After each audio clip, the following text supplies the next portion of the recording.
إن الحمد لله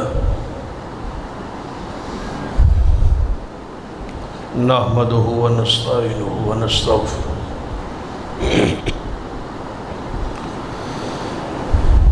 ونعوذ بالله من شرور أنفسنا ومن سيئات أعمالنا من يهد الله فلا مضل له ومن يضلل فلا هادي له أشهد أن لا إله إلا الله وحده لا شريك له وأشهد أن محمدًا عبده ورسوله أما بعد فإن خير الحديث كتاب الله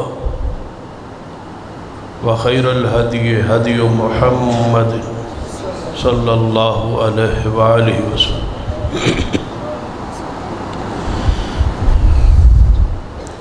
وشر الأمور محدثاتها وكل محدثة بدعة وكل بدعة ضلالة أما بعد فأعوذ بالله السميع العليم من الشيطان الرجيم من همزه ونفخه ونفثه بسم الله الرحمن الرحيم واذكر في الكتاب إبراهيم إنه كان صديقا نبيا رب اشرح لي صدري ويسر لي أمري واحلل عقدة من لساني يفقهوا قولي رب زدني علما سبحان ربك رب العزة عما يصفون وسلام على المرسلين والحمد لله رب العالمين. حضرات،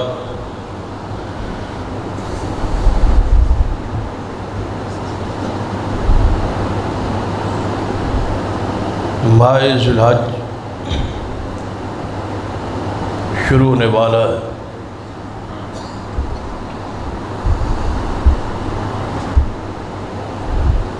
اور ذو القعدہ کے آخری دن ہے.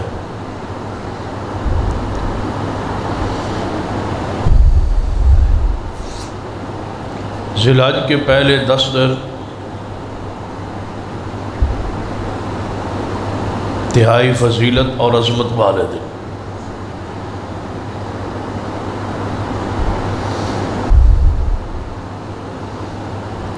ان دنوں میں کیا ہوا عمل باقی سارے سال کے دنوں سے ثواب اور اجر کے لحاظ سے افضل ہے.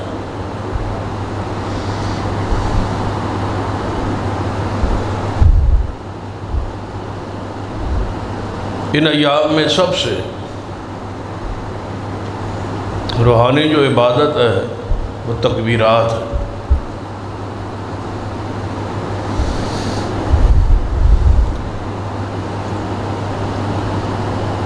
سیدنا عبداللہ ابن عمر رضی اللہ تعالیٰ عنہما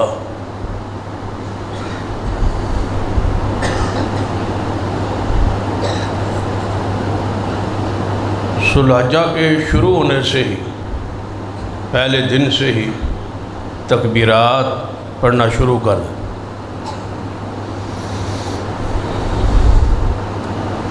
اور اسپیشل بازار میں تکبیرات کہنے کے لیے جاتے بآواز سے بلند تاکہ لوگوں کو بھی ترغیب ہو.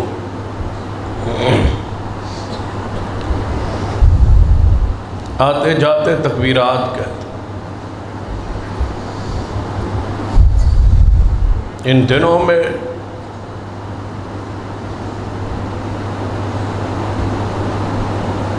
نماز تو ہے ہی،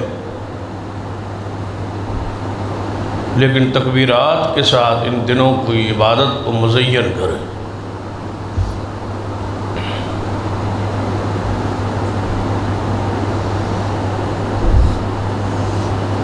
پھر یوم عرفہ کا روزہ ہے،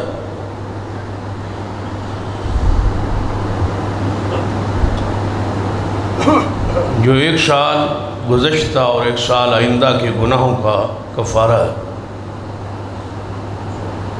یہ روزہ رکھنے کی کوشش کر۔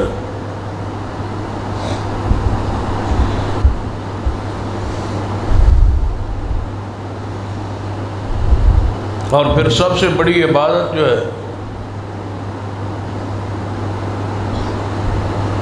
ان دنوں میں حج ہے، جس کو اللہ نصیب کرے، جس کے پاس استطاعت ہو اور وہاں جانے کے لیے راستے کھلے ہو۔ وَلِلَّهِ عَلَى النَّاسِ حِجُّ الْبَيْتِ مَنِ اسْتَطَاعَ إِلَيْهِ سَبِيلًا۔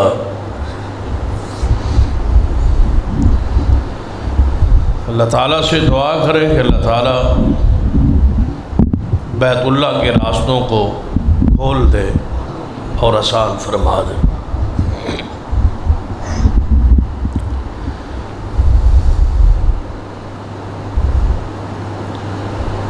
پھر 10 ذی الحجہ سے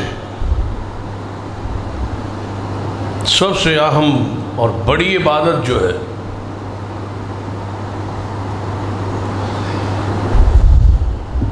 وہ قربانی۔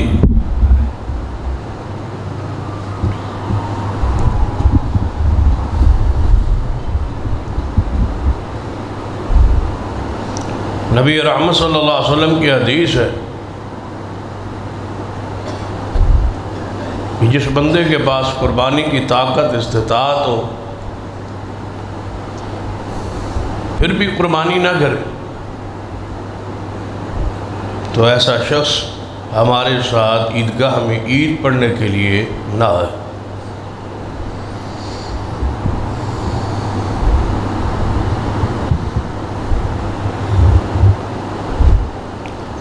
ان دنوں کی سنتوں میں سے ایک سنت یہ ہے کہ چاند نظر آنے سے پہلے انسان اپنی حجامت صفائی ستھرائی کر لے، اور ان دنوں میں بال ناخن زیر ناف بال کاٹنے سے رکا رہے، باز رہے۔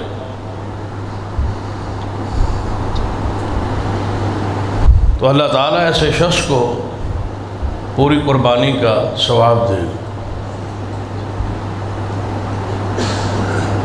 سیدنا عبداللہ ابن عمر رضی اللہ تعالیٰ عنہ نے ایک عورت کو دیکھا، وہ بچے کے بال کاٹ رہی ہے ان دنوں میں، تو آپ نے دیکھ کے فرمایا بہتر تھا کہ تم اس کو قربانی والے دن، قربانی کے بعد ان بالوں کو کاٹ۔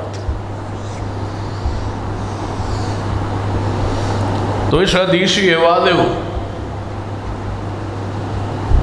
کہ گھر کے سارے افراد کو حتیٰ کہ بچوں کو بھی ان دنوں میں بال کاٹنے سے رکا رہنا چاہیے۔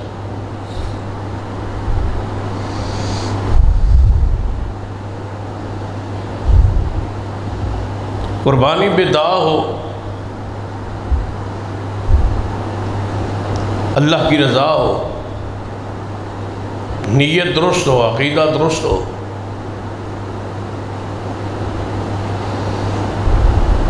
اس کی رضا کے لیے جانور ذبح۔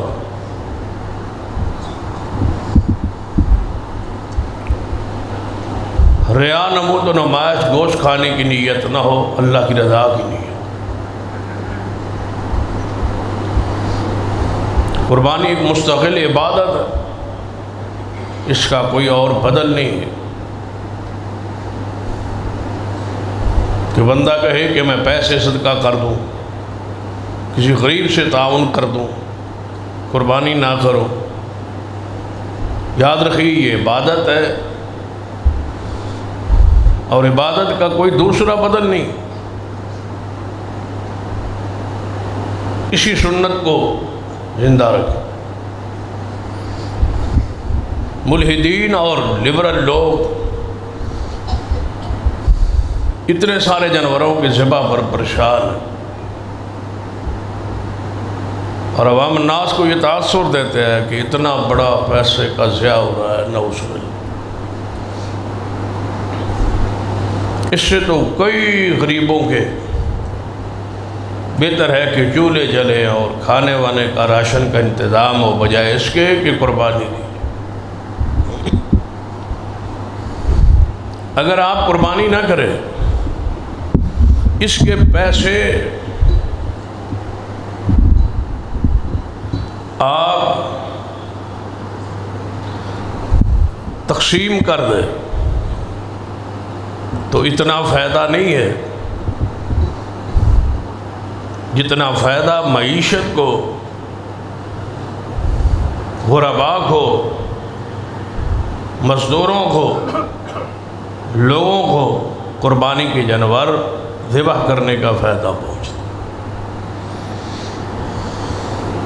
ہزاروں لوگوں کی روٹیاں، معیشت، گزران اس سنت کے ساتھ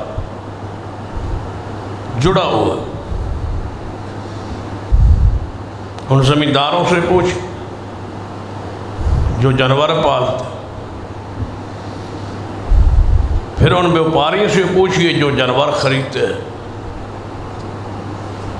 پھر ان گاڑیوں کے مزدوروں سے پوچھئے جو لاد کس کو لاتے ہیں، پھر منڈی کے اندر دلالوں سے پوچھئے جن کی روزی اس کے ساتھ وابستہ ہے، ان چارہ بیچنے والوں کو پوچھئے جن کا سیزن ہی یہ قربانی کے ایام ہے، وہ کھرلیا، وہ رسیاں بنانے والوں سے پوچھئے جن کی روزی اس کے ساتھ وابستہ ہے، ان قصابوں سے پوچھئے جو سال کی روزی ان جانوروں کو ذبح کر کے حاصل کرتے ہیں، پھر گوشت کی تقسیم اور گوشت کا کھانا ان لوگوں سے پوچھئے جن کو سال پر گوشت میسر نہیں،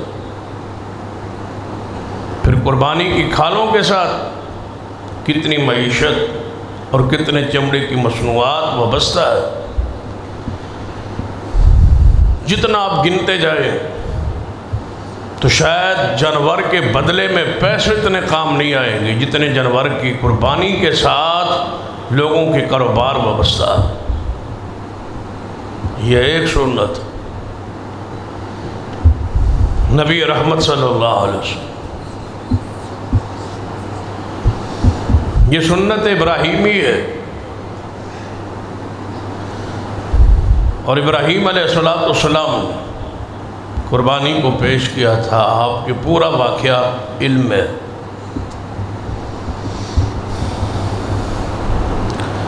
ابراہیم علیہ السلام کی سیرت تفصیل کے ساتھ قرآن پاک میں موجود۔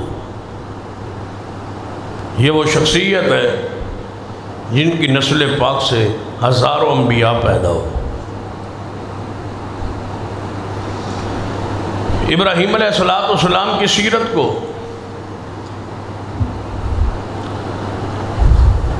اس ایک انداز سے، ایک پہلو سے آپ کے سامنے رکھنے کی کوشش کرو۔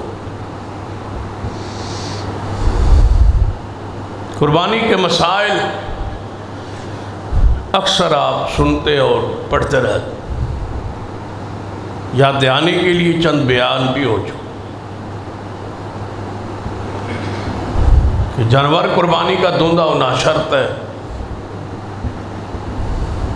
میسر نہ ہو، طاقت نہ ہو، استطاعت نہ ہو یا جانور نہ ملے تو 1 سال کا بھیڑ کی نسل سے جیسا 1 سال کا جانور جو بھیڑ کی نسل سے ہو، چھترا ہو، دمبا ہو، اس کو ذبح کیا جا سکتا،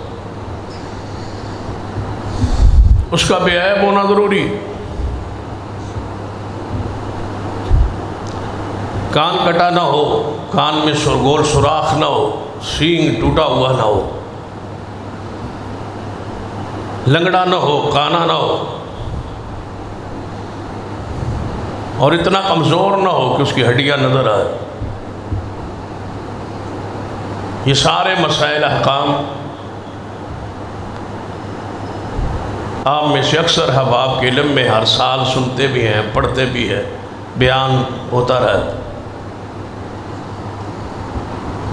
جن کی یہ سنت ہے وہ ابراہیم علیہ السلام، وگرنہ تو قربانی شروع سے لے کر آج تک ہے۔ ابراہیم حضرت آدم علیہ السلام کے بیٹوں کی قربانی کا ذکر بھی قرآن میں، وہاں اصول بھی بیان ہوا ہے کہ قربانی متقی بندے کی قبول ہوتی۔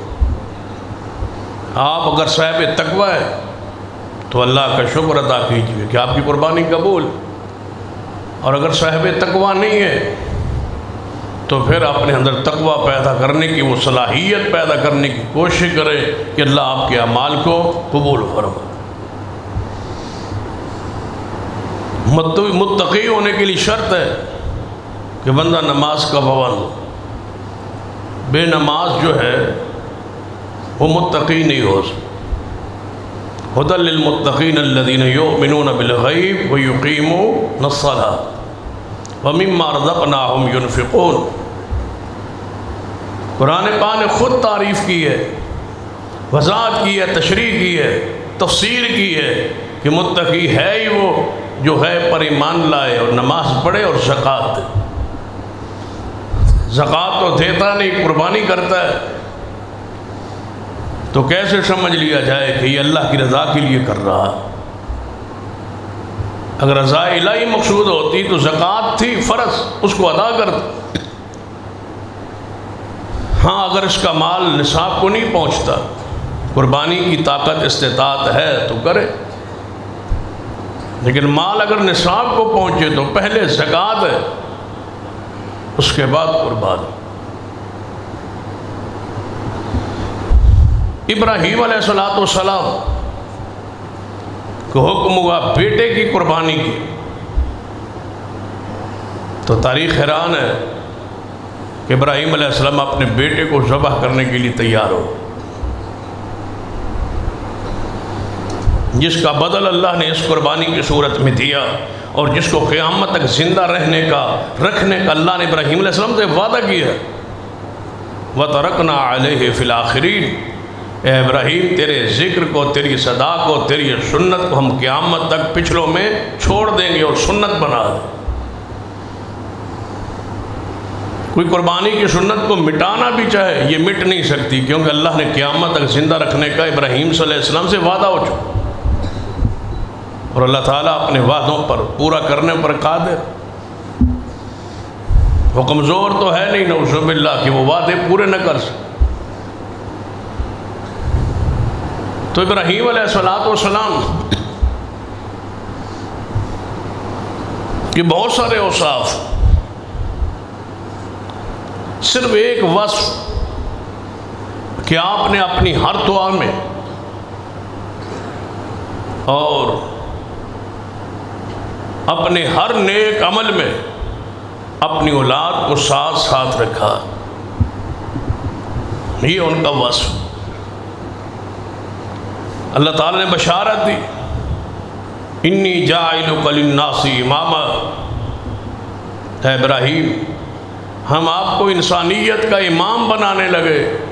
قال ومن ذریتی، فوری بولے کہ یا اللہ یہ شرف میری اولاد میں بھی رکھا،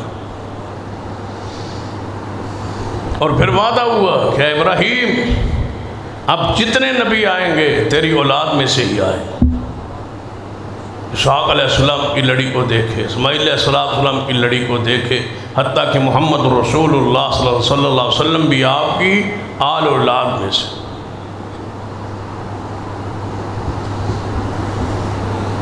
جب بھی دعا کی اپنی اولاد کو ساتھ شامل رکھے، اپنے بیوی بچوں کو دعا میں شامل رکھے۔ بیت اللہ میں آئے، کوئی آبادی، کوئی وہاں مسجد جگہ نشان نہیں تھا، اللہ تعالیٰ کی نشاندہی پر اپنی اولاد کو یہاں بسایا اور بٹھایا، اور پھر دعا کی کہ یا اللہ اس گھر میں آباد کر دے اور اس کے رہنے والوں کو، میری اولاد کو پھلوں کا رزق عطا فرما دے۔ اور میری اولاد کے لیے اس مکہ شہر کو امن والا بنا۔ ابراہیم علیہ السلام دعا کرتے،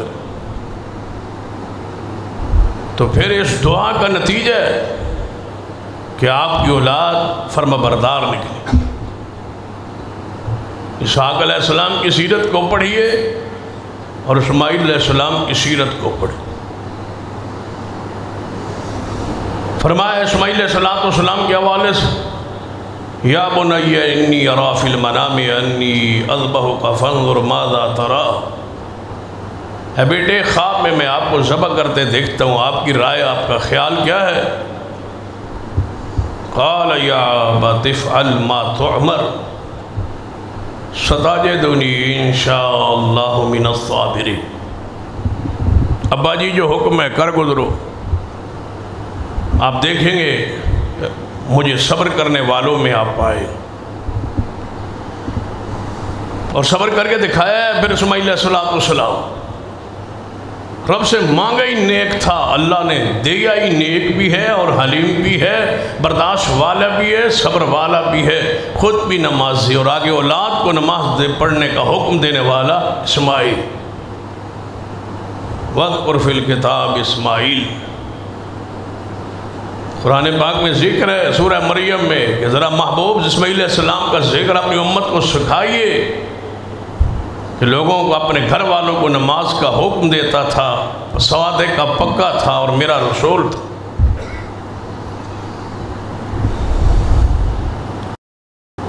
ابراہیم علیہ السلام کی سیرت ایک اور پہلو اولاد کے حوالے سے صحیح البخاری کی حدیث ہے۔ اس واقعے کو سامنے رکھ کے ایک اہم پیغام دینا چاہوں کہ حضرت ابراہیم علیہ السلام اپنے بیٹے اور اسماعیل کو ملنے کے لیے عراق سے مکہ مکرمہ تشریف لائے۔ مفسرین نے لکھا ہے کہ آپ براق پہ سوار ہوتے اور اس براق کے ذریعے تشریف لاتے اور پھر براق سے ہی واپس تشریف لے جاتے۔ اشارہ بھی ہے معراج کی رات کہ جب رسول اللہ صلی اللہ علیہ وسلم براق پہ سوار ہونے لگے تو براق بدکا ڈرا، تو جبریل نے کہا تھا اے براق ٹھہر جا، آج جو سوار ہونے والا ہے محمد صلی اللہ علیہ وسلم، اس جیسا سوار آج تک آپ پہ پہلے سوار نہیں ہو۔ یہ براق انبیاء کی سواری رہی، یہی براق ابراہیم علیہ السلام کی سواری رہی، یہی براق محمد رسول اللہ صلی اللہ علیہ وسلم کی معراج کی رات سواری، جو گھوڑے سے اور گدھے سے، گدھ بڑی سی اور گھوڑے سے کم تھی، خچر کے برابر، جس کا رنگ انتہائی سفید، چلنے میں برق رفتار بجلی کی طرح، تا حد نگاہ اس کا پاؤں ایک قدم اٹھتا تھا، جس کی بانگ و مہار جبریل علیہ السلام نے پکڑی ہو، جس پہ سوار محمد رسول اللہ صلی اللہ علیہ وسلم، یہ براق ہے جو انبیاء علیہ السلام کی سواری۔ تو اس براق کے ذریعے آپ مسجد حرام بیت اللہ میں پہنچے، دروازہ کھٹکھٹایا، اپنے بیٹے کا دروازہ کھٹکھٹا رہے، جو بہو تھی وہ دروازے پہ آئی، اسماعیل علیہ السلام گھر نہیں تھے، تو بہو نے بڑے تلخ لہجے میں، غصیلے لہجے میں، ترش لہجے میں مخاطب ہوئی، کون ہے آپ؟ اسماعیل علیہ السلام کدھر ہیں؟ سفر میں، شکار پہ گئے ہو۔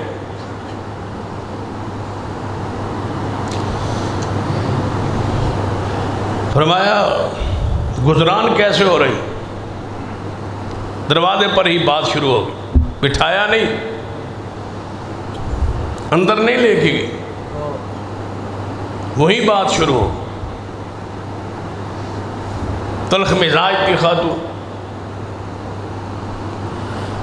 کہنے گزارا جیسے بھی ہونا، کیسے گزارا ہونا، ہر وقت شکار پہ رہتے، گھر سے باہر رہتے، کبھی شکار پر، کبھی واز پر، کبھی تبلیغ پر، گھر تو آتے نہیں، گھر تو بیٹھتے نہیں، گھر کا تو وقت نہیں دیتے، کوئی چیز مل جائے تو کھا لیتے، نہیں تو پھر ایسے گزار۔ تو ابراہیم علیہ السلام نے فرمایا جب اسماعیل آئے تو پھر سلام کہنا، پھر اس گھر میں کیا بیٹھنا ہے جہاں کی خاتون بدتمیز اور بدخلق ہو، جس نے گھر کے ماحول کو اچیرن کیا ہو۔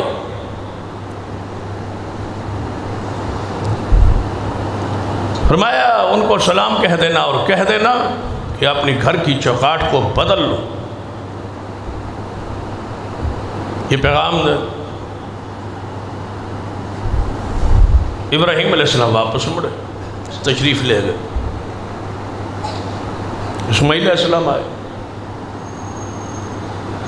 پوچھا، بتلایا عورت کہ ایک بزرگ آئے تھے، یہ بات انہوں نے کی اور میں نے یہ جواب دیا، اپنی بات بھی ساری بیان کر دی، خلیل اللہ علیہ السلام کی بھی ساری بات بیان۔ اب عورت خوش بیٹھی ہے، منطق کو سمجھ نہ پائی کہ وہ کیا فرما گئے۔ اس نے سمجھا شاید کوئی کوٹھی شوٹھی بنانے کا کوئی فرمان دے گیا، پیغام دے گیا، آئیں گے تو نئی کوٹھی، نئی چوکاٹ، نیا محل بنے، پیغام دو۔ پیغام دیا تو اسماعیل علیہ السلام نے فرمایا وہ تو لگتا ہے میرے بابا ابراہیم تھے، جو چوکاٹ بدلنے کا کہہ گئے ہیں، تجھے طلاق کا کہہ گئے، تو پھر آج کے بعد تجھے طلاق ہے۔ جس پر میرا باپ راضی نہیں، میں اس کو بھلا گھر میں کیسے رکھ سکتا ہوں؟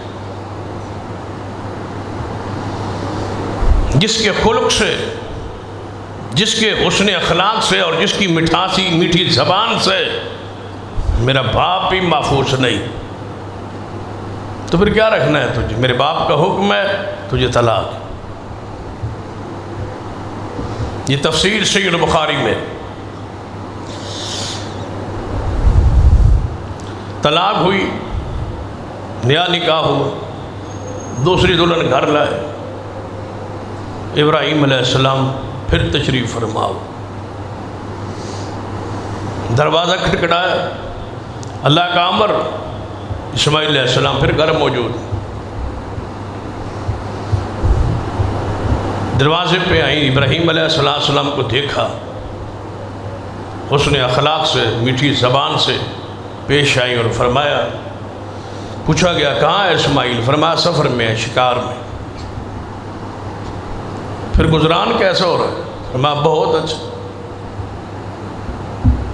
اللہ کا شکر ہے، الحمدللہ۔ اور کیا چاہیے؟ پینے کے لیے زمزم مل جاتا ہے، کھانے کے لیے اسماعیل شکار کر کے گوشت لاتے ہیں، اور کیا چاہیے؟ اس کی حمد، اس کی تعریف۔ ابراہیم علیہ السلام نے فرمایا اسماعیل آئیں تو سلام کہنا اور فرمانا اب چوکاٹ کو بدلنا نہیں ہے، اس کو قائم رکھنا، یہ چوکاٹ، یہ خاتون اس لائق ہے کہ نبیوں کے گھر میں رہے۔ پھر اللہ کو امر تھا کہ اس کی آگے نسل بڑھے اور اس سے اسی ماں کی نسل آگے بڑھے جس کی وہ نسل سے محمد رسول اللہ پیدا ہو صلی اللہ علیہ وسلم۔ یہ ہے ابراہیم علیہ السلام، یہ ہے ابراہیم علیہ السلام کے گھر کا ماحول پاک، یہ ہے آداب فرزندی کہ ایک فرزند کے، ایک بیٹے کے باپ کا ادب و احترام و اکرام، فرما برداری و اطاعت۔ آئیں ذرا اس ابراہیم علیہ السلام کی سیرت کے اس پہلو کو سامنے رکھ کے بعد کا ایک واقعے کی طرف رخ موڑتے۔ آپ نے میں سے کئی احباب نے سنا ہوگا، اور اکثر لوگ ساتھی اس سے ناواقف بھی ہو کہ گزشتہ ماہ جون میں ہمارے ساتھ کیا ہوا اور آپ کے ساتھ کیا ہوا، اکثر آپ میں سے ساتھی لا علم۔ پاکستان کی تاریخ میں ایک اہم واقعہ پیش آ چکا ہے جس کو عوام کی نظروں سے پوشیدہ رکھا گیا۔ اس واقعہ کی طرف اشارہ کرو۔ آپ کے علم میں گزشتہ ماہ جون میں پاکستان کا بجٹ پیش ہو اسمبلی، پھر وہ پاس ہو، اخبارات کی زینت بنا، کسی نے تعریف کی، کسی نے کہا درست نہیں ہے، کسی نے کہا نہیں درست ہے، صحیح ہے، معقول ہے، اچھا ہے۔ اور بالعموم پاکستان کی تاریخ میں ایسا ہی ہوتا ہے کہ بجٹ سیشن میں بجٹ ہی پیش ہوتا ہے اور وہی منظور ہوتا ہے اور اسی پر بحث ہوتی۔ لیکن یہاں ایک اور ہوا کہ اس بجٹ کے ساتھ تیزی میں، سرعت میں، جلدی میں، بغیر کسی کو اعتماد میں لیے ساتھ ہی ایک اور بل اس کے ساتھ نتھی کر کے منظور کروا لیا۔ سامنے کیا تھا؟ بجٹ، ساتھ ایک اور بل تھا جو نہ کسی کو پڑھنے کو دیا گیا، جو نہ کسی کو سمجھنے کے لیے وقت دیا گیا، نہ کسی سے پوچھا گیا، بھائی یہ بھی بل ہے ساتھ ہی اس کو بھی پاس کر۔ قومی اسمبلی سے بھی پاس ہو گیا، تاکہ سینٹ سے بھی پاس ہو گیا اور قانون کا حصہ بنا۔ اور اس بل کو نام دیا گیا گھریلو تشدد کے حوالے سے، کہ گھروں میں بیویوں پر،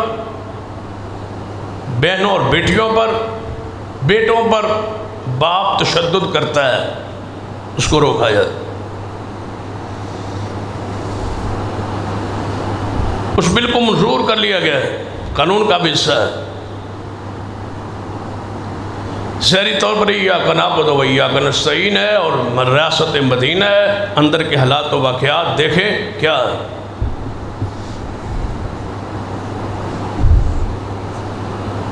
اندر سے ظلم اور زیادتی کی انتہا کی گئی۔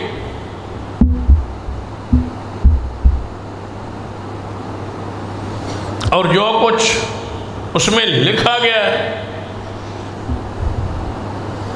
سمجھے کہ چند سالوں میں اگر یہی قانون جاری رہا، نہ تبدیل ہوا،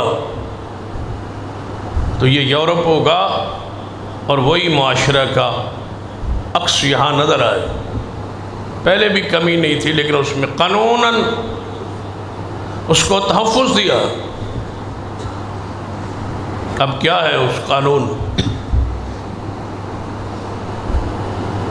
کہ مرد پر پابندی ہے کہ وہ ہنسی مذاق میں یا کبھی بھی گھر میں طلاق کی بات نہیں کہہ سکتا،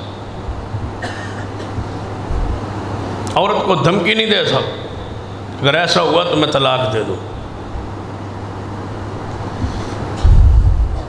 اس لفظ کا استعمال اس کے لیے ممنوع ہے اور وہ دھمکی نہیں دے سکتا اور یہ الفاظ نہیں کہہ سکتا۔ اگر یہ الفاظ کہے گا، عورت کو حق ہے کہ وہ تھانے میں سے رجوع کرے اور مرد کو 6 مہینے کے لیے کم سے کم اور زیادہ سے زیادہ 3 سال کے لیے وہ جیل میں ڈلوا ہے۔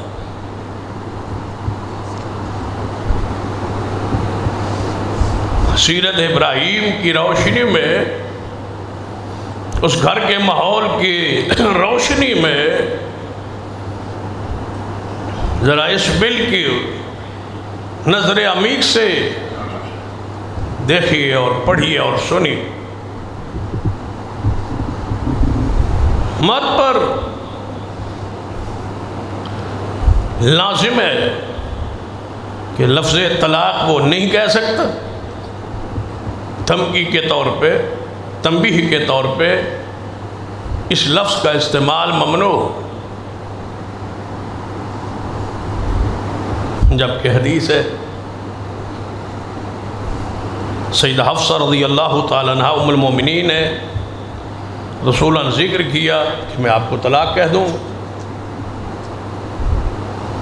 زبان پاک میں کوئی ایسی بات آ گئی، سیدہ حفصہ کی، عمر فاروق کی بیٹی تھی، وہ جلال تھا، تو کوئی بات کہہ دی، رسول اللہ نے فرمایا میں آپ کو طلاق کہوں۔ سیدنا حفصہ کو سیدنا عمر نے آ کے سمجھایا بھی تھا، تنبیہ بھی کی تھی، حتیٰ کہ مارا بھی تھا کہ آپ رسول اللہ کے بارے میں رسول اللہ کو پریشان کرتے۔ باپ سمجھا رہا ہے، سسر سمجھا رہا ہے، یہ ہے ریاست مدینہ، یہ ہے اسلام، یہ ہے وہ دین، یہ ہے وہ شریعت۔ حتیٰ کہ وہی آئی انہا قوامہ وصوامہ، اے میرے رسول حفصہ کو طلاق نہیں کہنی، کوئی بات نہیں، کوئی بات کہہ بیٹھی ہے، طلاق نہ دے، اس لیے کہ تمہارے گھر میں سب سے زیادہ نماز پڑھنے والی اور روزہ رکھنے والی یہی ہے۔ یہ لفظ کے استعمال پر شریعت میں تو کوئی پابندی نہیں۔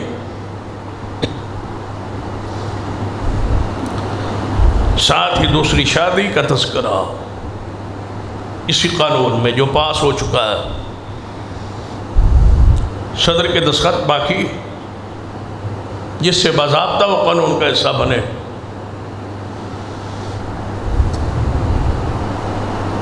کہ اگر دوسری شادی مرد اپنی مرضی اور رائے سے کر لیتا ہے،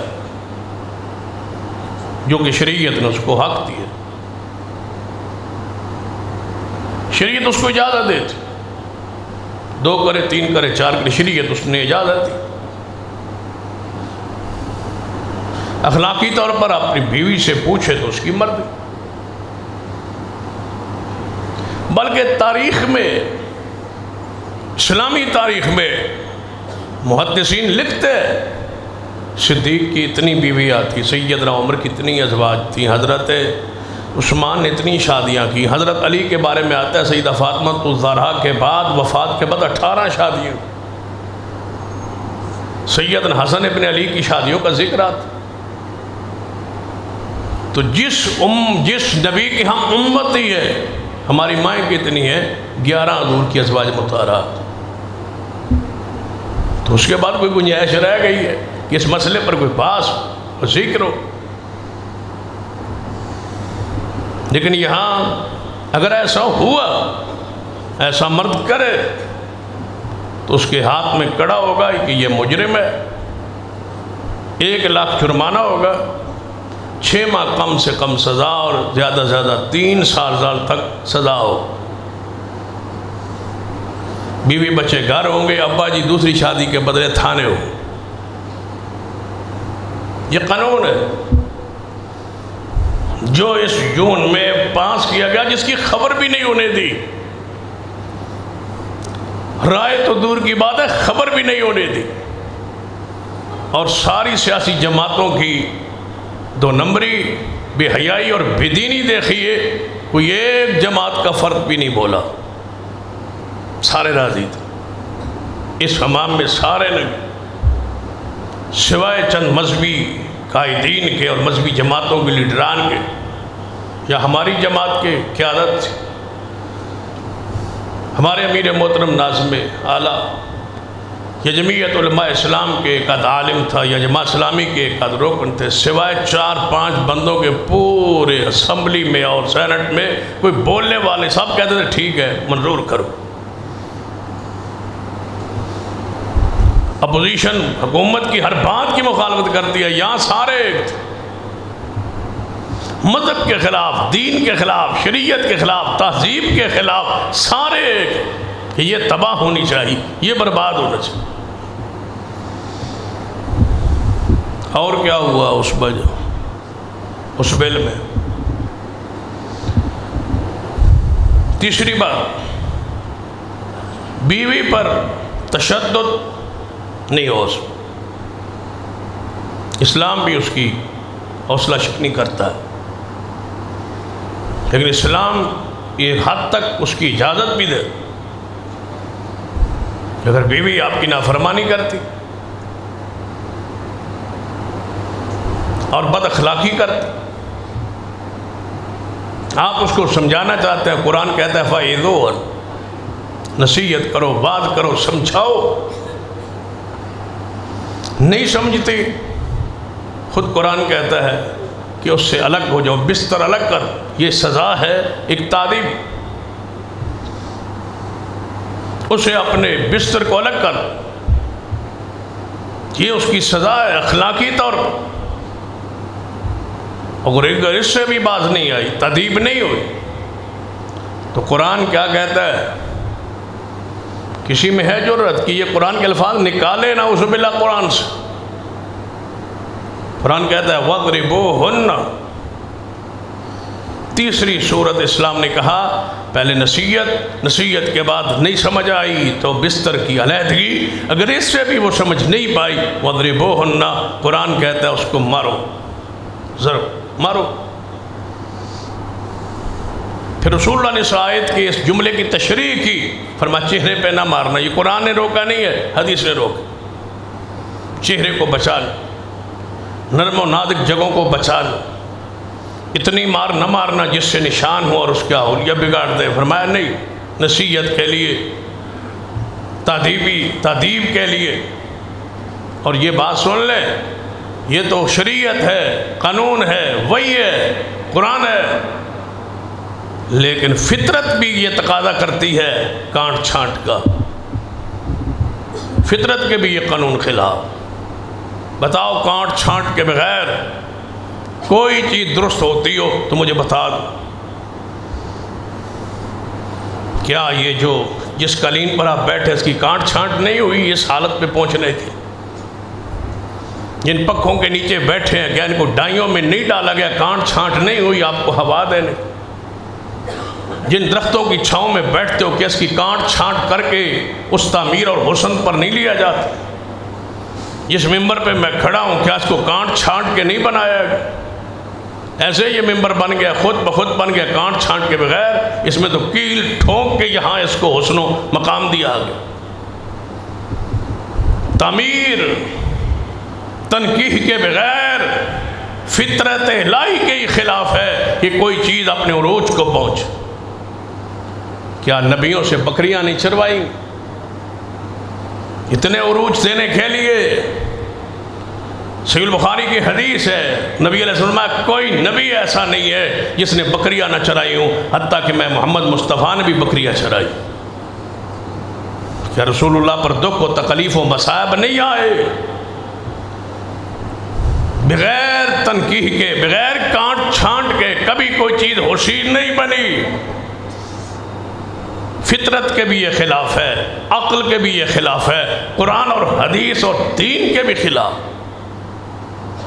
قرآن کہتا ہے اگر پھر بھی وہ عورت باز نہیں آئے تو ایک ثالث بنا لے عورت کے خاندان سے، ایک ثالث بنا لے مرد کے خاندان سے، دونوں بیٹھ کے اس میاں بیوی کو سمجھائیں اور ان کی اصلاح کریں، ان کی صلح کروائیں اور ان کو سمجھائیں۔ پھر راستہ نہیں بچا تو آگے راستہ مرد کے لیے طلاق کا ہے، عورت کے لیے نکاح کے فسخ کا، خلا کا ہے، وہ آخری آپشن۔ اس بل میں کیا پاس ہوا بھائی؟ اگر کسی کا بیٹا، پھر سن لو، مسائل تو آپ پھر سنتے ہی رہتے، قربانی تو انشاءاللہ کریں گے، لیکن یہ بھی سن لو، اگر کسی کا بیٹا کسی عورت کو، دوست کو، لڑکی کو گھر لے آئے گا تو جو باپ روکے گا 3 سال سزا ہے، منع کرے گا کہ میرے گھر میں نہیں آنا، میں مکان نہیں دیتا، میں آپ کو خرچہ نہیں دیتا، جو باپ خرچہ بند کرے گا 3 سال سزا۔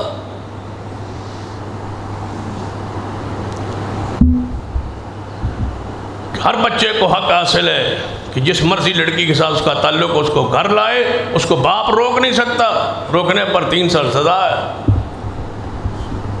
تھوڑا سا ایسے آگے بڑھیں اور دل پہ ہاتھ رکھے، کسی کی بیٹی اگر اپنے دوست مرد کو ساتھ لائے تو باپ روک نہیں سکتا،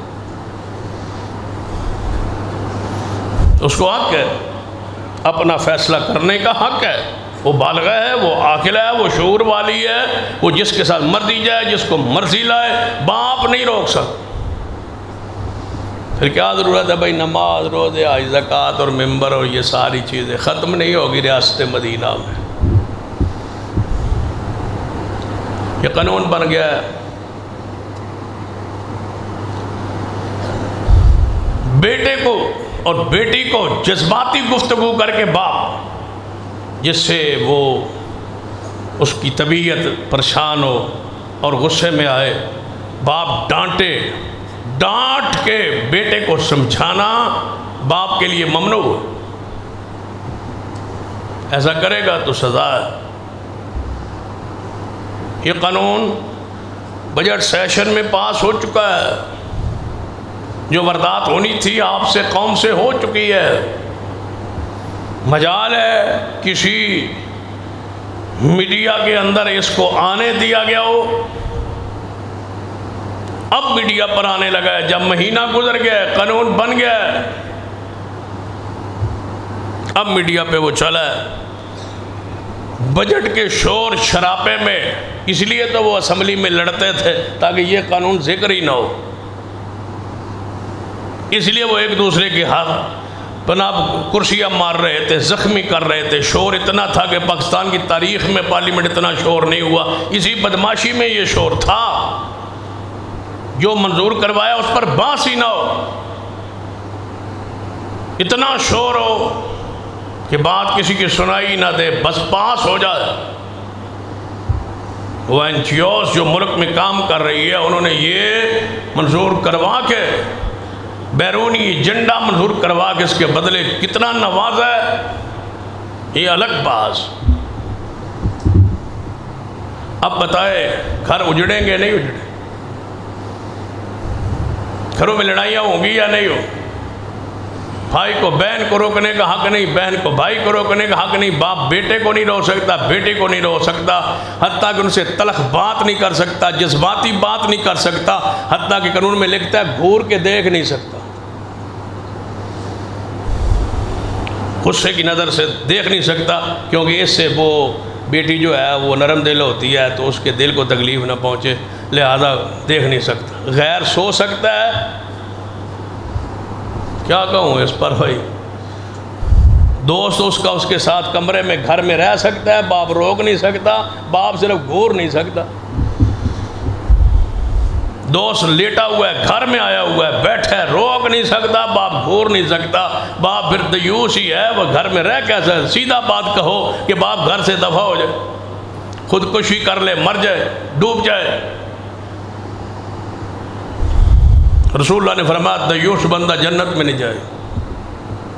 صحابہ نے پوچھا یا رسول اللہ دیوس کون ہوتا ہے؟ فرمایا جس کے گھر میں بندے آتے جاتے غیر رہیں اور اس کو غصہ نہ چڑھے۔ پر غصہ تو چڑھ نہیں سکتا کیونکہ گھورنے پر سزا ہے 3 سال۔ سیرت ابراہیم اور قربانی کو ماننے والے، یہ کیا ہو رہا ہے؟ بتاؤ کہاں جائیں، کدھر جائیں، کیا کریں؟ وہ پہلے تھا بچوں سکول نہیں مارنا سازا، پہلے یہ تھا مدارس میں علماء سزا دیتے ہیں، حفاظ قراء سزا دیتے ہیں، بھائی وہ نہ ہو، مار نہیں پیار کا سلوگن۔ اب گھروں پہ ایک دروازے پر بھی لکھا ہوگا مار نہیں پیار، ہر دروازے پہ لکھنا ہوگا مار نہیں پیار، یہ سلوگن ہوگا۔ حدیث کیا کہتے ہیں؟ سرور کائنات محمد رسول اللہ صلی اللہ علیہ وسلم نے ارشاد فرمایا 7 سال کا بچہ ہو تو اس کو نماز سمجھاؤ اور پڑھاؤ، 10 سال کا ہو جائے تو نہ پڑھے تو پھر کیا کرو؟ پیار، مار نہیں پیار۔ رسول اللہ نے کیا فرمایا ہے؟ مارو، تم بھی کرو، سختی کرو، اس کو نمازی بناؤ، نماز پڑھاؤ۔ رسول اللہ فرماتے ہیں عشاء کی نماز جو جماعت کے ساتھ نہیں پڑھتے، میرا دل کرتا ہے میں جاؤں ان کے گھروں کو آگ لگا دوں۔ ریاست مدینہ کا تو یہ تصور ہے۔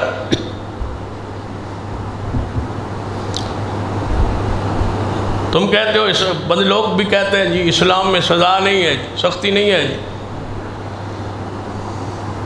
اور بھائی کہاں لکھا ہے سختی نہیں ہے؟ لا اکراہ فی الدین کا معنی یہ نہیں ہے جو تم سمجھے، اس کا معنی یہ ہے کہ کسی کو بندوق کی نوک پہ، تلوار کی دھار پہ کسی کو کلمہ پڑھنے پہ مجبور نہیں کیا جا سکتا۔ اور ایک سکالر نے بڑی پیاری بات لکھی ہے، فرمایا وہ کوئی کمپنی بتا دو مجھے، کوئی ادارہ بتلا دو، کوئی محکمہ، کوئی دفتر والا، کوئی دفتر، کوئی دکان والا، کوئی دکان پہ مجھے ایک بتا دے کہ سیل مین کو، ملازم کو یہ کہے کہ 100% میں سے 60% میں آپ کی بات مانوں گا، 40% آپ کی کمپنی میں، ادارے میں، دکان پہ میری مرضی چلے گی۔ بتاؤ تم نوکر رکھنے کے لیے تیار ہو؟ کیا کہو گے اپنے ملازم کو؟ 100% میری بات ماننی ہوگی۔ فوج یہی کہتی ہے، پولیس یہی کہتی ہے، تعلیم کا محکمہ یہی کہتا ہے، دنیا کے سارے محکمے یہی کہتے ہیں، ہمارا ملازم 100% ہمارا پابند ہے۔ کیا رسول اللہ کے دین میں یہ کہاں اجازت ہے کہ 60% حضور کی مانوں گا، 40% نہیں مانوں؟ کہاں کا تصور ہے اسلام کا؟ جو شراب پیتا تھا رسول اللہ نے کیا اس پر کوڑے نہیں برسائے؟ کہاں کون کہتا ہے کہ مار سزا نہیں ہے؟ اب جو بچہ سگریٹ پیے گا، تمباکو پیے گا، حقہ پیے گا، نشہ کرے گا، کیا باپ کو کوئی حق نہیں ہے؟ قانون اس پر تعزیر نہیں لگاتا؟ پاکستان کا قانون اس پر کوئی تعزیری سزا نہیں دیتا، تادیبی سزا نہیں دیتا؟ کیا باپ کو بھی حق نہیں ہے کہ وہ سمجھائے؟ پوری قوم کو فحاشی اور بدماشی اور عیاشی اور نشے پر لگانا چاہتے ہو کہ باپ بھی نہیں سمجھا پا سکے گا، پھر بتاؤ کون آ کے گھر میں سمجھائے گا بیٹی اور بہنوں کو، اور کون سمجھائے گا اولاد کو؟ جب باپ سمجھائے تو جیل ہے، بتاؤ پھر سمجھانے والا کون ہے؟ کیا زنا پر شریعت میں حد نہیں ہے؟ حکومت تو حد نافذ کرے گی، رجم کی سزا، کوڑوں کی سزا، لیکن اس سے پہلے اگر ایک باپ دیکھتا ہے تو وہ حد کی سزا تو دے نہیں سکتا، کیا اخلاق کی طور پر بچے کو سمجھا نہیں سکتا؟ اس راستے پر چلنے کے لیے چل رہا ہے بیٹا، باپ نظر دیکھ رہا ہے کہ میری بیٹی اور بیٹے کے پاؤں اور سمت درست نہیں ہے، وہ کیا کرے؟ کیا معنی ہے الرجال قوامون علی النساء؟ باپ صرف پسینے گرائے اور مزدوری کرے اور محنت کرے، سارا دن دکان پہ بیٹھے، کما کے راتیں لقمے اپنی بیٹوں کے منہ میں ڈالے، لیکن یہ نہیں کہہ سکتا کہ نماز پڑھو اور اخلاق سے پیش آؤ اور گندے بندوں کو گھر نہ لاؤ۔ یہ کہنے پر جرم ہے، یہ سزا ہے، یہ پابندی، یہ کیا ہے؟ ابراہیم علیہ السلام تو کہا تھا بیٹے کو طلاق دے دے، تو طلاق دے دی تھی۔ سیدنا عمر نے تو بیٹے کو فرمایا تھا طلاق کہہ دے، تو دے دی تھی۔ اسلام تو یہ کہتا ہے۔ حضرات، کیا ہو رہا ہے ہمارے ملک میں اور ہمارے ساتھ کیا ہو رہا ہے؟ ہوش کے ناخن لیجیے، کڑا وقت ہے، نازک وقت۔ اب کیا کریں؟ یہ بل ملک کے قانون کا حصہ بن چکا ہے، اس پر ایک مؤثر تحریک کی اور ضرورت ہے کہ آواز ہر شخص بلند کرے کہ ہمیں یہ قانون نہیں چاہیے، ورنہ گھر اجڑ جائے، تمہاری حیثیت ختم ہو جائے۔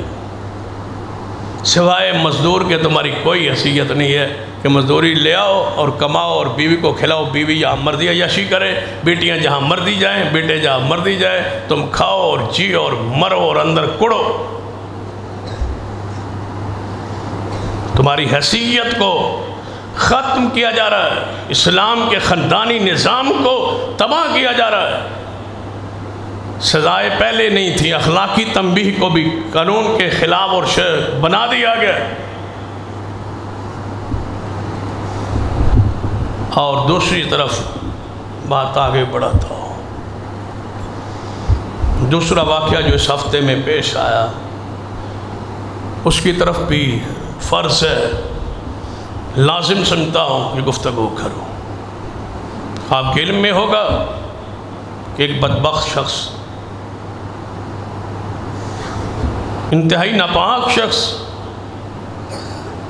جس کو میڈیا پر اذان الہی کہا گیا یا عبد الرحمن کہا گیا، یہ دو نام اس کے بیان ہوئے، اس نے آل رسول اہل بیت کی توہین کی۔ حضرت موسیٰ کاظم، حضرت امام باقر اور ان کی والدہ محترمہ آل رسول، آل حسن، آل حسین، آل علی کی توہین کی۔ اس کا نام مشہور تھا اذان الہی۔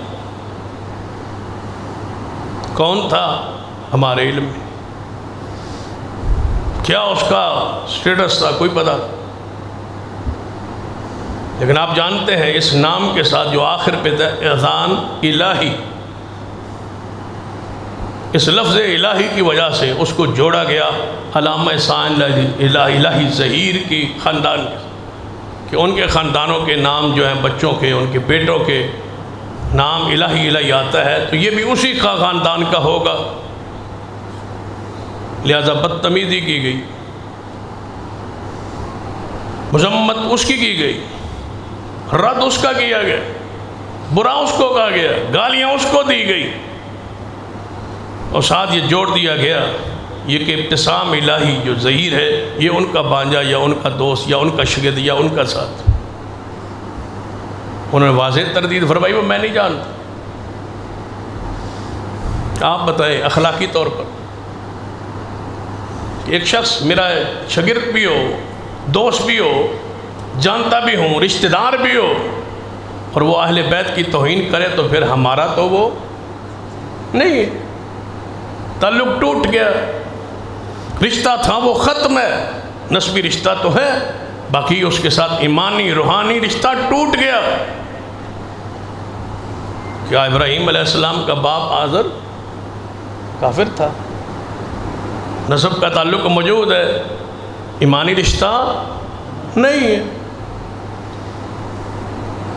ہو بھی رشتہ دار، جب آل رسول کے گستاخ ٹھہرا تو ہمارا نہ رہا۔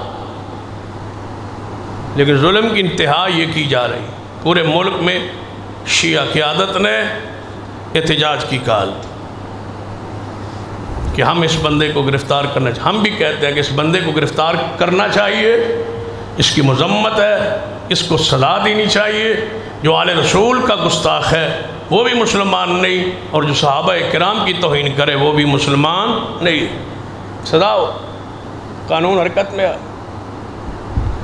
لیکن ظلم جو ہوا، نام اس عبد الرحمن اذان الہی کا لکھا گیا اور احتجاج میں تصویر علامہ ابتسام الظہیر کی لگائی۔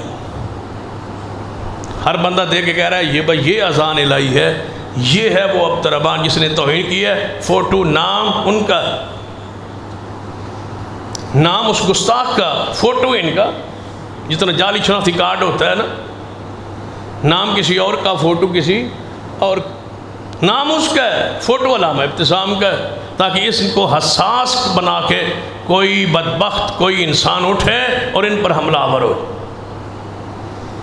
تو آپ ذرا بتائیں، یہ اخلاقیات کے خلاف، حقائق کے خلاف یہ ایک شخص توہین کرتا ہے تو گرفتار کیا جائے۔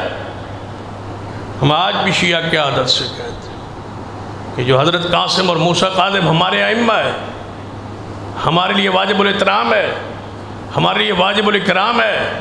امام زین العابدین ہوں، امام باقر ہوں، امام جعفر صادق ہوں، امام موسیٰ کاظم ہوں، حسن عسکری ہوں، امام علی رضا ہوں، امام نقی ہوں، تقی ہوں، سارے ہمارے ائمہ ہیں، اور اہل سنت پر ان کا احترام واجب ہے۔ وہ آل رسول ہیں، آل علی ہیں، اولاد حسین ہیں، ہاں رضوان اللہ علیہ مجمعین، ہم ان کا احترام ادب اکرام کرتے۔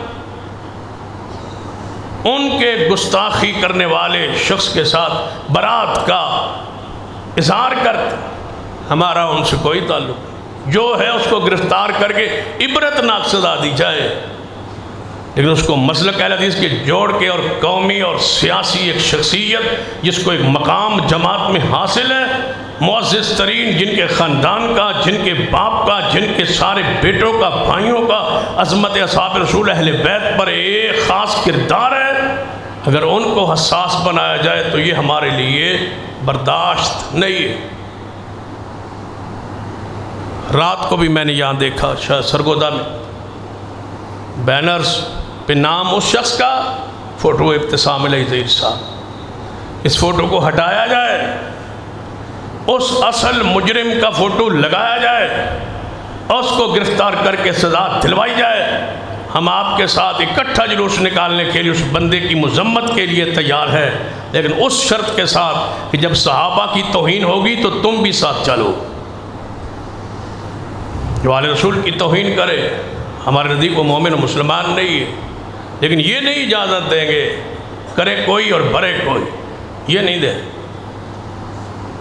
تم کسی اور شخصیت کو جو ہماری عظمت کا نشان ہے، جو ہمارے قائد ہیں، جو ہمارے بزرگ ہیں، جن کی قومی اور ایک تشخص ہے، جو پاکستان کے اہم ترین قیادت میں ایک شخص نام ہے، جو ہر اسلامی موقف پر اور دین اور قرآن سننے موقع پر سب سے پہلے اس ملک میں قوم کی رہنمائی کرنے والے ہیں، جنہوں نے صحابہ رسول اور اہل بیت اور ختم نبوت پر سب سے بلند آواز اٹھائی ہے، اس کو اساس بنا کے لوگوں کے حوالے کر دیا جائے، یہ نہیں ہو سکتا۔ ہم تحفظ کریں گے جس طرح تحفظ کرنے کا حق ہے انشاءاللہ۔ صحابہ کرام سے ہماری محبت ہے، عقیدت ہے، پیار ہے، آل رسول سے ہماری عقیدت، محبت اور پیار ہے، لیکن تم شروع سے محبت اہل بیت کی آڑ میں نام ان کا لیتے ہو اور شخصیات اور سامنے رکھتے ہو۔ آج بھی تم نے وہی کردار ادا کیا ہے، ملک میں امن کے لیے، سکون کے لیے، ملک میں افراتفری سے ملک کو بچانے کے لیے، فرقہ واریت سے بچانے کے لیے۔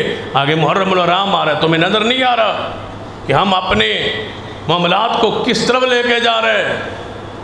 شخصیت کا قصور نہیں، جرم نہیں، کوئی جملہ نہیں، کوئی کتاب نہیں، اس نے کہا نہیں، اس کا وہ رشتہ دار نہیں،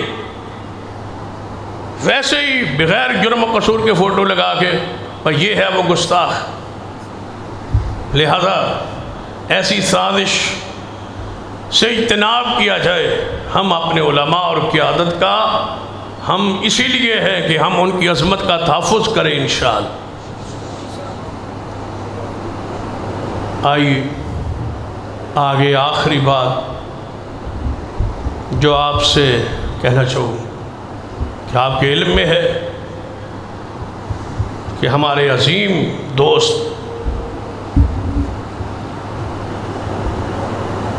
ہمارے اس جامعہ کے بہت بڑے معاون تھے قاری خالد صاحب، جو ریاض میں کل انتقال کر گئے، جن کا ایک خاص قرآن پاک کے سارے بھائی اور ساری اولاد قرآن کی حافظ تھے، اور ہمارے دوست مولانا عمر فاروق شاکر صاحب ان کے وہ سسر تھے۔ اور سب سے بڑی فضیلت یہ تھی، امام کعبہ جو ہیں الشیخ یاسر دوسری، ان کے وہ استاد تھے، سعودی عرب میں کل فوت ہوئی۔ قرآن پاک پڑھنے اور پڑھانے میں اللہ تعالیٰ کو خاص ملکہ بخشا تھا، اور ہمارے جامعہ کے بہترین معاونین میں سے ایک معاون تھے۔ جامعہ میں کئی مرتبہ وہ تشریف بھی لے آئے، وہ اللہ کو پیارے ہو گئے، وہاں دفن ہو گئے۔ آج آپ کے علم ہے کہ نماز جمعہ کے بعد یا ان کا غیبانہ نماز جنازہ ہے۔ پورے علاقے سے ہمارے دوست، جو ان کے دوست بھی تھے، ہمارے دوست بھی، وہ تشریف لائے ہوئے جنازے میں شرکت کے لیے۔ دعا کریں اللہ ان کی دینی خدمات کو قبول فرما لے۔ ان کے قرآن پاک کی جو خدمت کی ہے انہوں نے، سعودی عرب میں 34 سال قرآن کو پڑھایا ہے، وہاں بے شمار عربی عجمی ان کے شاگرد۔ جب امام کعبہ ان سے پڑھتے رہے تو باقیوں کی، تو پھر آپ خود اندازہ لگائیں تو اللہ تعالیٰ ان کی ان کوششوں کو قبول فرما لے، ان کے جنت میں درجات بلند فرما دے۔ خلوص دل کے ساتھ نماز کے بعد، جمعہ کے بعد ان کا جنازہ ہوگا خیبان، خلوص دل کے ساتھ ان کی دعائیں کرے، اللہ ان کے درجات بلند فرمائے۔ اقول قولی ھذا واستغفر اللہ لی ولکم ولسائر المسلمین وآخر دعوانا الحمد للہ رب العالمین۔